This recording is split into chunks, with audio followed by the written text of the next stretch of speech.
ঈশ্বৰৰ নামত কোনো বাধ্যবাধকতা নাই। স্ত্ৰী মহাপুৰুষ গুৰুজনাই সেই তেতিয়াই শান্তিৰ অধিকাৰ যোগেদি, সতীৰ অধিকাৰ যোগেদি শান্তিজান বান্ধিবৰ কাৰণে ব্যৱস্থা কৰি আইসকলক সমমৰ্যাদা, সমভাৱ, সম অধিকাৰ দিয়াৰ ব্যৱস্থা কৰিছে।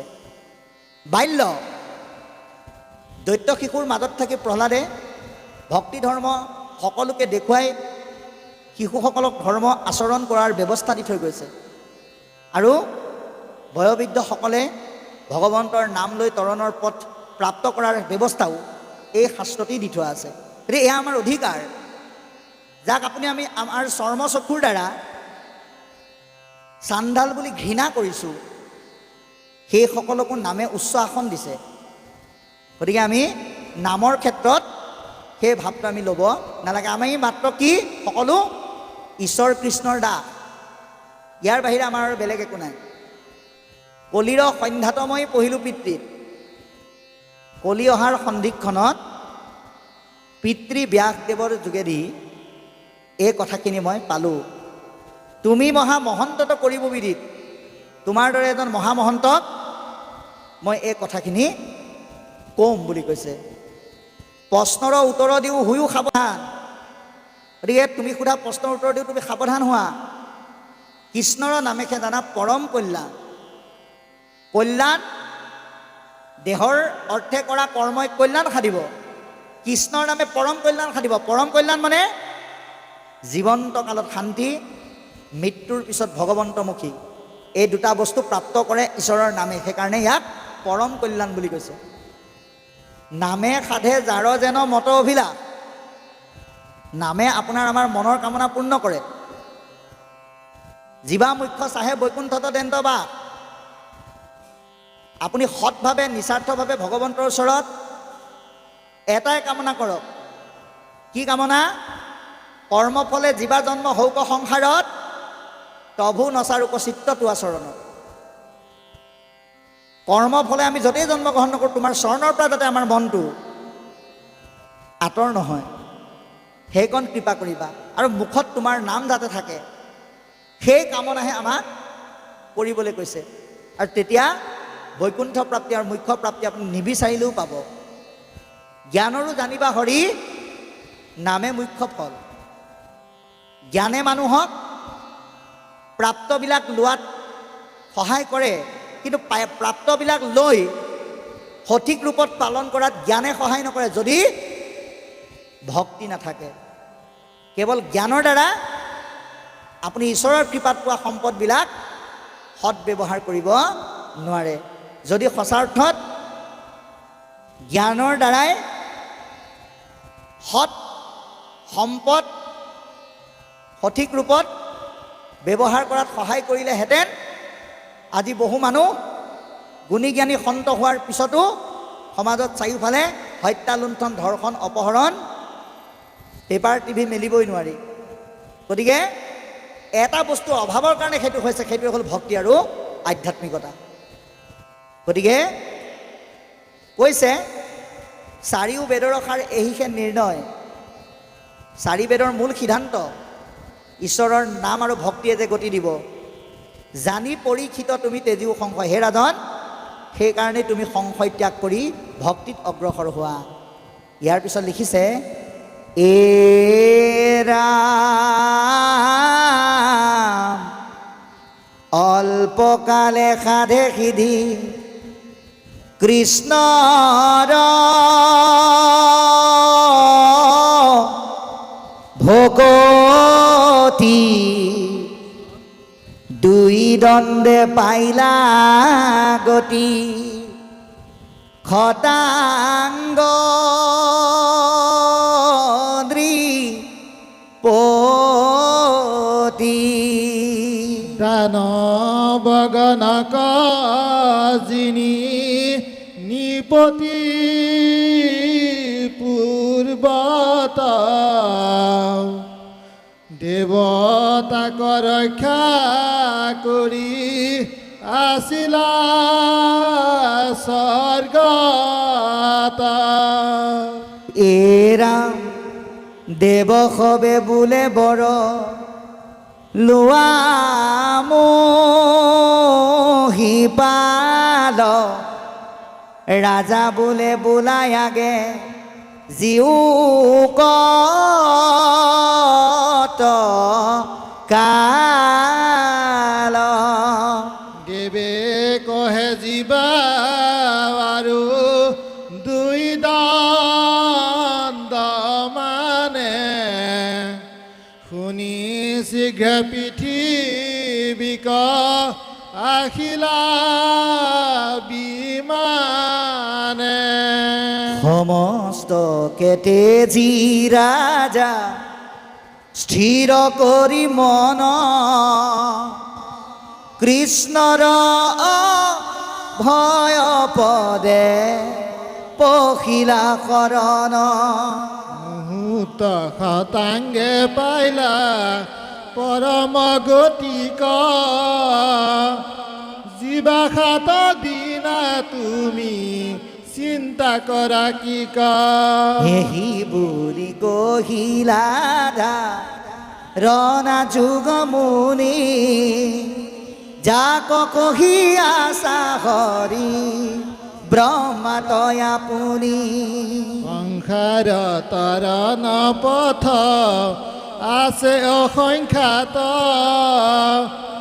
অনেক বিঘিনি তাতো দুষ্কৰ সাক্ষাৎ শ্ৰৱণ কীৰ্তনে মাত্ৰ কৃষ্ণ কয়া ৰাধে মহামুখ্য সাধে একো বিঘিনি নবাধে জাত হন্তে হুৱৈৰতি কৃষ্ণৰ চৰণে নাহিকে সুগমৱাত পৰে ত্ৰিভুৱনে হে ৰাম পূৰ্বতে ব্ৰহ্মায়ে এক সীতে তিনিবাৰ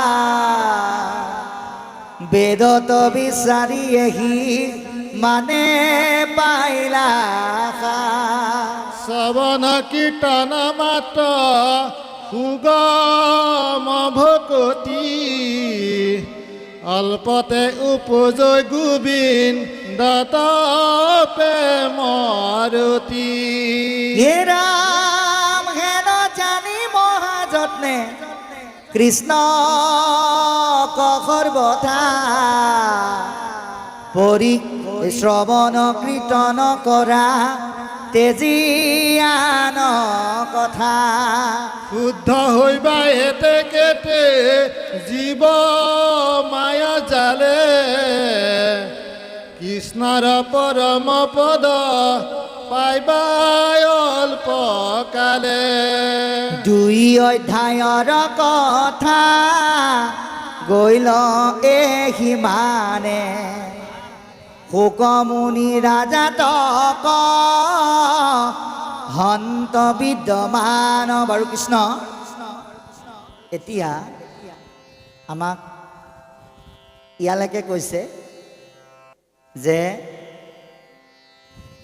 অতি সুন্দৰকৈ কৈ গ'ল দুই দণ্ডে পাইলা গতি খটাংগ নৃপতি অল্পকালে সাধে সিদ্ধি কৃষ্ণৰ ভকতি দুই দণ্ডে পাইলা গতি খটাংগ নৃপতি এতিয়া এক দণ্ডত 22.5 মিনিট দুই দণ্ড মানে 45 মিনিট আমাৰ গুৰুজনাই আগবঢ়াই থৈ যোৱা ধৰ্মটো সম্পূৰ্ণ বিজ্ঞানৰ ওপৰত প্ৰতিষ্ঠিত বিজ্ঞানবিহীন ধৰ্ম কিন্তু বিকলাংগ বুলি কৈছে সেইকাৰণে এটা শ্ৰেণীকোঠাত পাঠদান কৰাৰ সময়ো এটা ক্লাছত এজন শিক্ষকক 45 মিনিট কৰি দিছে 45 মিনিটৰ পিছত আমাৰ মনটো এঠাইত নাথাকে যেনি তেনি যাবলৈ ধৰে সেইকাৰণে আমাৰ নাম প্ৰসংগৰ ব্যৱস্থাৰ সময়ো 45 মিনিট কিন্তু এতিয়া ভাগৱত পাঠৰ সময় যদি আপুনি 45 মিনিট কৰি দিয়ে নহ'ব কিন্তু 45 মিনিটত পঢ়িব পাৰিব কিন্তু কৈ শেষ কৰিব নোৱাৰে সেইকাৰণে আমি এই 45 মিনিটটো দুভাগ কৰি যদি 90 মিনিটো শুনো, তেতিয়া 1.5 ঘণ্টা সময়তো আমাৰ যথেষ্ট কামত আহে। আমি কিমান সময় দিছোঁ সেইটো ডাঙৰ কথা নহয়, কেনেকৈ শুনিছোঁ সেইটো ডাঙৰ কথা। সেইকাৰণে আমি বিজ্ঞানক সদায় বজাই ৰাখিব লাগিব। আজি আপোনালোকে এটা কথা চাওক, বৰ্তমান সংসাৰৰূপী বজাৰখনত আটাইতকৈ সস্তাত পোৱা দুটা বেমাৰৰ নামে হ'ল ব্লাড প্ৰেছাৰ আৰু ছুগাৰ, যিকেইটা আমাৰ যদি হয় তেতিয়াহ'লে অসুবিধা আছে। সেইকাৰণে ডাক্তৰে কয় টোপনি ক্ষতি নকৰিব আৰু খোৱাটো নিয়ন্ত্ৰণ কৰিব। এতিয়া আমি আপোনালোকক এই কথাটোহে ক'ব বিচাৰিছোঁ যে আমিও আজি যদিও উদ্যোক্তা মণ্ডলীয়ে 11 বজালৈকে ৰাখিছে, আমি এটা কথা আপোনালোকক কওঁ যে আমি ইয়াৰ পৰা আপোনালোকৰ মংগলৰ কাৰণে 15 মিনিট সময় এটা হ্ৰাস কৰি দিম। 11 বজাৰ পৰিৱৰ্তে 10:45 আমি অনুষ্ঠান শেষ কৰিম। কেলে 15 মিনিট সময় এটা আমি পোৱাৰ লগে লগে যদি 11 বজাত আমি সিদ্ধ ল'ব পাৰোঁ, এইটো বিজ্ঞান আছে। 11 বজাত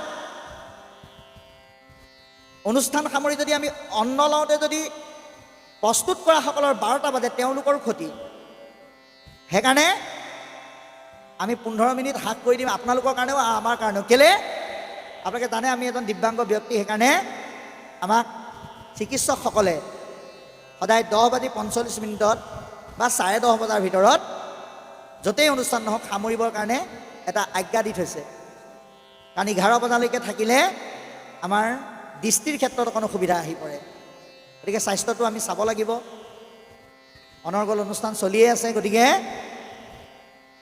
আমি আপোনালোকৰ মাজত ঠিক এতিয়া 10:22 হৈছে আৰু ঠিক 23 মিনিটৰ পিছত আমি অনুষ্ঠান সামৰিম। এতিয়া কৈছে দানৱ গণক যিনি নিপতি পূৰ্বত, যে দেৱতাসকলক সুৰক্ষা দি অসুৰবিলাকক পৰাস্ত কৰি শতাংগই স্বৰ্গত বসবাস কৰিছিল। তে আহিবৰ সময়ত দেৱতাসকলে ক'লে, দেৱ সবে বোলে বৰ লোৱা মহিপাল, হে ৰাজন তোমাক আমি কিনো দিম, বৰ এটাকে দিওঁ, গতিকে কি লাগে কোৱা। এতিয়া আপোনালোক যদি ভাগৱত শুনি গৈ থাকোঁতে বাটতে ভগৱানে লগ পাই সোধে, বোলে ক'লৈ গৈছিলা, বোলে ভাগৱতলৈ গৈছিলোঁ, বোলে ভাল কৰিলা, তোমালোকক কিবা এটা দিওঁ মই, কি লাগে কোৱা। তেতিয়া নিজৰ কাৰণেতো 100 বিঘামান খুজিবই, যে প্ৰভু 7 পুৰুষে খাই শেষ কৰিব নোৱাৰাকৈ অলপমান দিয়া বুলিও কোৱা মানুহো আছে। কিন্তু খতাংগই সেইটো কৰা নাছিলে। যেতিয়া গম পালে 45 মিনিটৰ ভিতৰত তেওঁ সংসাৰ এৰি যাব লাগিব, লগে লগে কি কৰিলে, যে দেৱে বোলে জীয়া আৰু 2 দণ্ড মানে শুনি শীঘ্ৰে পৃথিৱীত উঠিলা বিমানে। সময়ৰ সৎব্যৱহাৰ কৰি বিমানত উঠি পৃথিৱীলৈ বুলি যাত্ৰা কৰিলে। সমস্তকে তেজী ৰাজা স্থিৰ কৰি মন, আমাৰ মনটো সাংসাৰিক মায়াই অস্থিৰ কৰি ৰাখে, ভক্তিৰ যোগেদি স্থিৰ কৰি ভগৱন্তৰ চৰণত আশ্ৰয় ল'লে। গতিকে আমি ইয়াৰ দ্বাৰা কি কথা গম পালোঁ, ভগৱন্তই হৈছে আমাৰ আশ্ৰয়ৰ একমাত্ৰ স্থল। ভগৱন্তৰ বাহিৰে আপুনি অইনত আশ্ৰয় ল'লে আমাৰ কামত নাহে। প্ৰমাণ আটাইকেইজনে দি থৈ গৈছে। সৃষ্টিকৰ্তা ব্ৰহ্মাদেৱে ভগৱন্তই চৰাই থকা গৰু আৰু গৰখীয়াবিলাক নি লুকুৱাই থৈ দিলে। ভগৱন্তই ভাবিলে জীৱা ব্ৰহ্মা নিয়ে লৈ তাকো যেবে আনো থৈ আনন্দ নাপাইব সৃষ্টি কৰে। ব্ৰহ্মাই নিয়া সোপাকে যদি মই লৈ আহোঁ তেওঁ আনন্দ নাপাব। সেইকাৰণে তেওঁ কি কৰিলে, নিজে গৰু আৰু গৰখীয়া হৈ কিমান দিন থাকিলে, এবছৰ। ব্ৰহ্মাই দেখি আচৰিত হ'ল আৰু কি কৰিলে, ভগৱন্তক স্তুতি কৰি ঈশ্বৰ সঁচা বুলি প্ৰমাণ কৰি দিলে। ইন্দ্ৰই ভাবিলে গোটেই পৃথিৱীক বৰষুণ দি দিওঁ। ভগৱন্তই কি কৰে চাওঁ, গোবৰ্ধন পৰ্বত দাঙি ধৰি সমস্তকে ৰক্ষা কৰি প্ৰমাণ কৰি দিলে ঈশ্বৰে সঁচা। হৰিহৰৰ যুদ্ধ আমাৰ অসমৰ তেজপুৰত হৈছিল, য'ত হৰি সঁচা, বাকী সকলোবিলাক মিছা, এয়া প্ৰমাণ কৰি দিলে। ইমানখিনি প্ৰমাণ কৰাৰ পিছতো আমি যদি আমাৰ আশ্ৰয়স্থল ঈশ্বৰ বুলি নাভাবোঁ, তেতিয়াহ'লে আমি বাৰে বাৰে জন্ম, বাৰে বাৰে মৃত্যু, এই অৱস্থালৈকে আহিব লাগিবই। গতিকে মুহূৰ্তে খটাংগে পাৰিলা পৰম গতিগ, যদি খটাংগই 45 মিনিট ব্যৱহাৰ কৰি গতি লাভ কৰিব পাৰে, 100 বছৰত আপুনি আমি সপ্তাহৰ 7 দিন ব্যৱহাৰ কৰি, পৰীক্ষিত ৰজাক কোৱাৰ যোগেদি আমাক কৈছে 100টা বছৰত আমি পোৱা এসপ্তাহৰ 7টা দিন সৎ ব্যৱহাৰ কৰি আমি গতি নাপাম কেলে, এই কথা আমি অনুভৱ কৰিব লাগিবই। এহি বুলি কহিলা ধাৰণা যুগ মুনি, এইখিনিলৈকে ভক্তিৰ এটা ধাৰণা দিছে। যাক কহি আশা হৰি ব্ৰহ্মাটো আপুনি, যিখিনি কথা স্বয়ং ভগৱন্তই ব্ৰহ্মাদেৱক কৈ আছে। এতিয়া কৈছে সংসাৰৰ তৰণ পথ আছে অসংখ্যাত, সংসাৰখন তৰিম বুলি পৰিকল্পনা কৰা পথ ঢেৰ আছে, কিন্তু আপুনি তৰিব নোৱাৰে। মই আপোনাক এটা উদাহৰণ দিম। আপোনালোকৰ এই জগদুৱাৰলৈ আপোনালোকৰ যাত্ৰা যেনিবা জগদুৱাৰ এই গাঁৱলৈ আপোনালোক আহিব, এতিয়া আপুনি যাত্ৰা কৰিব যেনিবা তেজপুৰৰ পৰা। এতিয়া তেজপুৰৰ পৰা যাত্ৰা কৰোঁতে আপুনি দেখিছে একেলগে 3খন গাড়ী আছে। এখনত উঠিলে আপুনি বোকাঘাটত নামিব লাগিব, এখনত উঠিলে আপুনি কলিয়াবৰত নামিব লাগিব, এখনত উঠিলে আপুনি যোৰহাট পাই যাবহি, আৰু এখন কিয়কলৈকে আহিব। আপুনি এতিয়া কোনখনত উঠিব? যিখন আপোনালোকৰ নিজৰ স্থানীয় জেগালৈ আহে, আপুনি সেইখনত উঠিলে সোনকালে পাবহি। ঠিক তেনেকৈ সংসাৰ তৰণৰ কাৰণে আহিবলগীয়া পথ ভগৱন্তই অজস্ৰ পথৰ ভিতৰত 3টা পথ বাছি উলিয়াই দিলে। উদ্ধৱক কৈ গ'ল, হে ৰাম জ্ঞান কৰ্ম ভকতি কহিলো কৰি ভেদ, ভকতি পৰম পন্থ দিলো পৰি চেদ। জ্ঞান কৰ্ম ভক্তি 3টা পথ দেখুৱালে, কিন্তু ভক্তি যে শ্ৰেষ্ঠ পথ সেইটো আমাক বুজাই দিলে। বজাৰলৈ গ'লে বেপাৰীয়ে নিজৰ বস্তুটো ভাল বুলি বিজ্ঞাপন দি আপোনাক কিনিবলৈ বহুত জোৰ কৰিব, কিন্তু আপোনাকো ভগৱন্তই বিবেচনা শক্তি এটা দিছে, কোনটো কিনে সেইটো আপোনাৰ নিজৰ ওপৰত নিৰ্ভৰ কৰিব। সংসাৰৰূপী ভৱ বিষয়ৰ বজাৰখনত গতি কৰিব পৰা এই পথকেইটাৰ ভিতৰত কলিযুগত ভক্তি পথ যে শ্ৰেষ্ঠ, সেইটো ভকতে কি কৰিব? নিৰ্ণয় কৰিব, আপোনাক সবে নিৰ্ণয় কৰিব। গতিকে শ্ৰৱণে কীৰ্তনে মাত্ৰ কৃষ্ণক আৰাধে। ভক্তিৰ পথেদি যাত্ৰা কৰিবলৈ হ'লে আপুনি শ্ৰৱণ কীৰ্তন কৰিব লাগিব। কিন্তু শ্ৰৱণ কীৰ্তনত এটা কথা আছে, শুনা মানে শ্ৰৱণ, গোৱা মানে কীৰ্তন, কিন্তু কীৰ্তন মানে গোৱা আৰু শ্ৰৱণ মানে শুনা নহয়, যদিহে মনটো দি পেলাই শুনা নাই। মই আপোনাক এটা উদাহৰণ দিছোঁ। ল'ৰাটো তিনিআলিলৈ ওলাই গৈছে, বাপেকে কৈছে বোপাই যাওঁতে জপনাখন মাৰি থৈ যাবি, আহোঁতে আমুকৰ দোকানৰ পৰা চলা এপেকেটে নিমখ এপেকেটে লৈ আহিবি, আৰু পথাৰত থকা গৰুকেইটা লৰাই থৈ আহিবি। বাপেকে কোৱা কাম ক'লে, পিতেকে শুনিছেনে নাই ভাবি নাচালে। ল'ৰাটো গ'ল, যাওঁতে জপনাখনো মাৰি থৈ নগ'ল, দোকানতো নোসোমাল, গৰুও নৰলালে। আৰু পুনৰ যেতিয়া ঘৰত আহি পালেহি, বাপেকে সুধিছে বোপা তই দেখোন যাওঁতে জপনাখন মাৰি থৈ নগ'লি, আৰু চলাই আৰু নিমখ আনিছনে নাই, গৰুকেইটা লৰালিলে নাই? তাৰ পুতেকে কৈছে মইনো কেনেকৈ জানো চলাই নিমখ আছেনে নাই, আৰু গৰুকেইটা লৰাবলৈতো মোক কোৱা নাছিলা। তেতিয়া বাপেকে কৈছে মই তোক যাবৰ সময়ত দেখোন দহাই দহাই কৈছিলোঁ। এতিয়া পিতেকে কি কৈছে, তুমি কৈছিলা, মোৰ কাণত সোমাল, কিন্তু মই মনেই নকৰিলোঁ। গতিকে এই মনটো যদি ইয়াত নাথাকে, তেতিয়াহ'লে প্ৰকৃত শ্ৰৱণ কীৰ্তন নহ'ব। কৃষ্ণক আৰাধনা কৰিব পৰাকৈ শ্ৰৱণ কীৰ্তন কৰিবলৈ হ'লে মনটো আমি ৰামৰ চৰণত লগাবই লাগিব।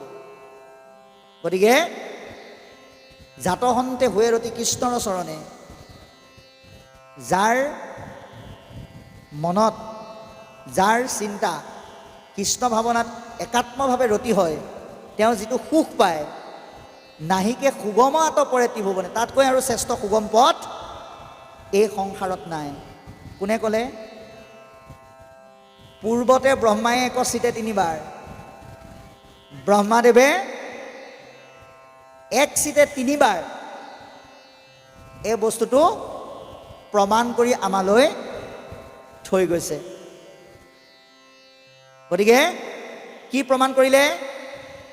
আহাৰ পূৰ্বতে প্ৰজাপতি আনিবেদ চাৰি, ওলোটাই প্ৰমাণিয়া থৈলন্ত বিচাৰি, এহি মানে বেদ মাজে পাইলা মাত্ৰ সাৰ,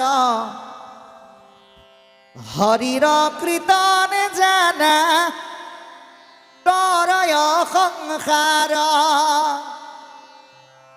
ঈশ্বৰৰ নামে যে সংসাৰ তৰে, এয়া ব্ৰহ্মাদেৱে প্ৰমাণ কৰি থৈ গৈছে। শ্ৰৱণ কীৰ্তন মাত্ৰ সুগম ভকতি বুলি কৈছে। সুগম পথ ভক্তি শ্ৰৱণ কীৰ্তনৰ দ্বাৰা প্ৰাপ্ত হয়। অল্পতে উপজে গোবিন্দত প্ৰেমৰতি। আজি আপোনালোকৰ প্ৰেম অহাৰ কাৰণেহে ইয়াত আছে, কাৰণ ভাগৱতখন আপোনালোকৰ প্ৰত্যেকৰে ঘৰে ঘৰে আছে। তথাপিতো উদ্যোক্তাসকলে সেৱকীয়ে নিমন্ত্ৰণ কৰাৰ কাৰণে এতিয়া এই 10:32লৈকে আপোনালোক ইয়াত বহি আছে। এয়া কেৱল এনেই বহি থকা নাই, ভাগৱত নামৰ কিতাপ এখন পঢ়ি আছে বুলি বহি থকা নাই, প্ৰেম আছে। এই সুগম প্ৰেমটো সাধুৰ বাহিৰে বেলেগত পোৱা নাযায়। হেন জানি মহাযত্নে কৃষ্ণক সৰ্বথা। গতিকে যাৰ কৃষ্ণ কথা শুনি আনন্দ কৰিবলৈ মন আছে, সকলো সময়তে সকলো স্থানতে অন্য কথা বাদ দি ভগৱন্তৰ কথা চৰ্চা কৰিবলৈ আহ্বান জনাইছে।